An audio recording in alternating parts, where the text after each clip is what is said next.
What is going on, YouTube people? Today, the market says no thanks. That's right. The secondary market basically says nah to 2023 National Treasures first off the line. This went up for good old Dutchy Dutch auction, as they do with first off the line. I have the traditional box up on the screen because they pulled the product page already for first off the line. In a genius-like fashion, as they do the Dutch auctions. It started at $8,500. It hit the floor price of $3,500 and sat.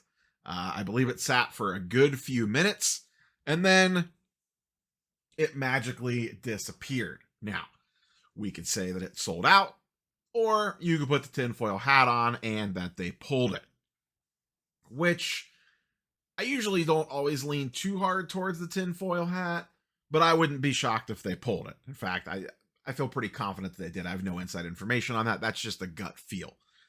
Essentially, what they'll do is pull it and make it look like it's sold out and then just sell it to their direct accounts, to the breakers and shops and whatnot. So the problem with this product is the best player in it, the chase of it all, is not in it. And this is a massive problem that Panini has this year. We've been talking about it for a while now. Stroud, the best player in the class by a wide margin, does not have autographs in the product. And this is going to tank Flawless as well. So this goes all the way down to the floor. Sure, are there some decent players in it? Yeah, some of the position players are pretty good, but let's be honest, position players in the NFL, right or wrong, just don't really move the market a ton. Like I was looking because I was genuinely curious. You know, a Justin Jefferson true RPA out of 99 goes for $1,800, and he is an absolutely insane player. I don't know if any of the players in this class, position player wise, are anywhere close to the level of Justin Jefferson. I mean, obviously not currently, but, you know, have that upside. Bijan Robinson is a running back. Puka Nacua is already hurt. Rashid Rice is showing some flashes, but he is obviously way too, you know, there's not enough there yet. Same with Tank Dell. Jahmyr Gibbs is a running back, and we know running backs get even less love than wide receivers do. And then on the quarterback side, you have Stroud that's not signed in it because he's Fanatics exclusive. Levis, who I don't know that you'd want to pull a Levis autograph anyways, let's be honest, he's not in it.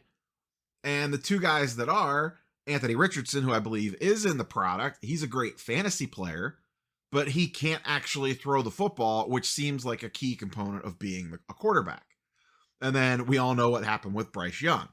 So this whole situation is a mess. And really, Panini did themselves no favors by putting this product out late, because this is a 2023 release. So last year's draft class coming out in week 3 of this 2024 NFL season.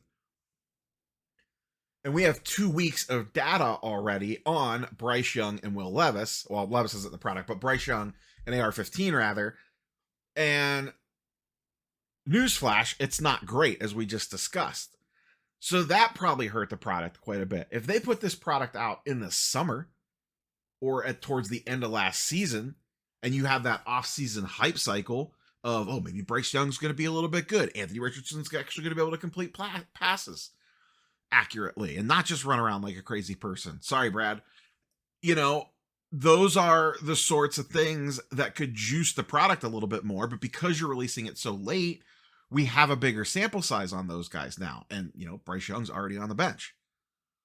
So that hurts the product as well. And this is what Fanatics was going for when they signed those guys, was to undercut these, well, all the releases, but specifically these high-end releases out of Panini. Now, you could argue that even with Stroud in here, this box shouldn't be anywhere near that expensive because these are not game-used patches. It's an absolute joke that National Treasures and even Flawless now in some cases do not use game-used patches for the amount that they charge for these boxes. It's absolutely insane. So, you know, When the regular box comes out, I don't know what it's going to be priced at. Probably a couple of grand. And it's just, even at that price, it's not going to be worth it. Like, there's some cool looking cards in here. Like this Tyreek Hill booklet, that's cool looking. If I collected Tyreek Hill, I'd be interested in that. But guess what? That's probably a couple $100 card. Maybe. You know, nice image on that CeeDee Lamb. That's probably going to go for a couple $100. NFL Shield of Lamar. It's not game used, most likely. So, big deal. It's a Walmart jersey that they cut up and put inside a card. Like, this product is so watered down. Like, there's a Jahmyr Gibbs laundry tag RPA. I mean, that's cool, I guess. It's still not game used. We know that. And it's a running back. So if you're a Gibbs fan, cool, go buy the individual card. Why would you buy into breaks for this product is beyond me. You'd have to be a madman to buy in the breaks. So I get it why the market said no on this product. It should say no on this product because it's honestly not that great. Fanatics did exactly what they wanted to do. They undercut Panini and destroyed their high-end products. And Flawless is probably going to go the same way, justifiably so. And like I said, Panini did themselves no favors releasing this product so late and basically undercutting their own hype cycle. Meanwhile, Fanatics is over here releasing 8K Wemby boxes with Topps Mercury. $8,000 just to get a Wemby product. Or if you really wanted Stroud, they put out that high-end Stroud box that was very similar to the Wemby box. It was nowhere near that expensive, but it was in the similar vein. So the high-end breaker, flipper, individual, whatever, said nah to 2023 National Treasures.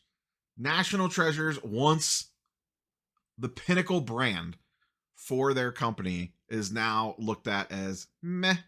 And a lot of it's checklist driven because they got undercut. Spoilers, next year's basketball National Treasures is going to be a dumpster fire too. Unless someone really breaks out from this class. The 2024 NBA class, the rookies that were just drafted that will playing this upcoming year, going to be a rough season for those boys and girls because none of them are that highly rated. Maybe someone breaks out this season. That's the best possible thing that could happen for Panini. I don't necessarily see it. I mean, Zach Edey will probably be fine, but I don't think he's going to rewrite the record books by any means. That product's going to be really, really rough. This is a very weak NBA class that I believe is Panini's last shot at NBA product, licensed anyway. Because then next year, I believe in October of 2025, it converts to Topps. And guess what? The 2025 NBA rookie class is loaded. Absolutely loaded. This year's NFL class, it's still way too soon to say. Caleb Williams shows some flashes. He also shows some flashes of being bad, but I don't know how much of that is the actual team context around him or him himself. And it's just too soon to say on a lot of the other players so far this year from that class. But the 2023 class, if Stroud was in this product, this would have been a massive chase. But Fanatics beat him to the punch on this one. It sucks for collectors. It really does. It really, really does. You have one option for a CJ Stroud licensed rookie auto card, and it's a sticker, and it's from Panini Instant. And that's it. There's 300 and some of them. Other than that, you're looking at Topps Chrome, unlicensed stuff, or the new Motif product, and that sort of nonsense. So that's all I got. Curious for your thoughts and comments, as always, down below. Will you be chasing anything out of 2023 National Treasures? Did you attempt to buy any on the drop today, the Dutch auction? I feel like my audience is smart enough not to go after this product, but what the hell do I know? I'm an idiot and bought a box of Topps Chrome Sapphire basketball for $500. So who's the real dummy here? That's all I got. Catch you boys and girls on the next one. Peace.